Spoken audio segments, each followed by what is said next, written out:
Respect and dignity are non-negotiable. Ranging has zero tolerance in our institutions.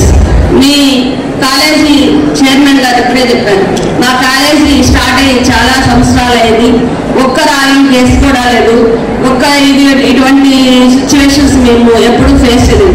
It's a really great applause to all of you. Because ఒక institution అంటే బిల్డింగ్లు కాదు, దాంట్లో ఉన్న students మీరందరి యొక్క కోఆపరేషన్తో వాళ్ళకి అంత మంచి పేరు మీరు తీసుకొచ్చి పెట్టారు అంటే ఇట్స్ ఎ గ్రేట్ అచీవ్మెంట్ అనేసి చెప్పాలి.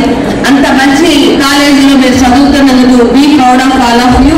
And at the same time I'm advising all of you, treat all the freshers as a friends.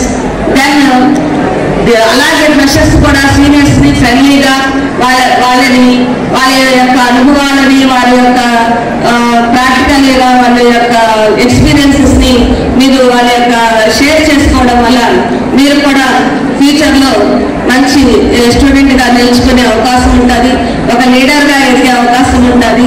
So ఇలాంటి యాంటీ ర్యాగింగ్ ఇష్యూస్ అనేటివి మీ మధ్య ఫ్యూచర్లో కూడా ఉండకూడదని ఆశిస్తున్నాము.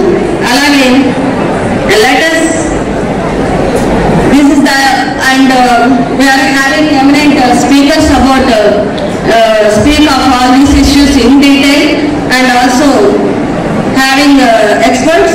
So let us this knowledge empower us. These laws are not mere text, they are our armor against vulnerability and injustice. They remind us that safety, respect and drug-free environment are fundamental rights. Let us internalize these principles and come to upholding the culture where every individual, especially the most vulnerable, can live with dignity and without fear, where all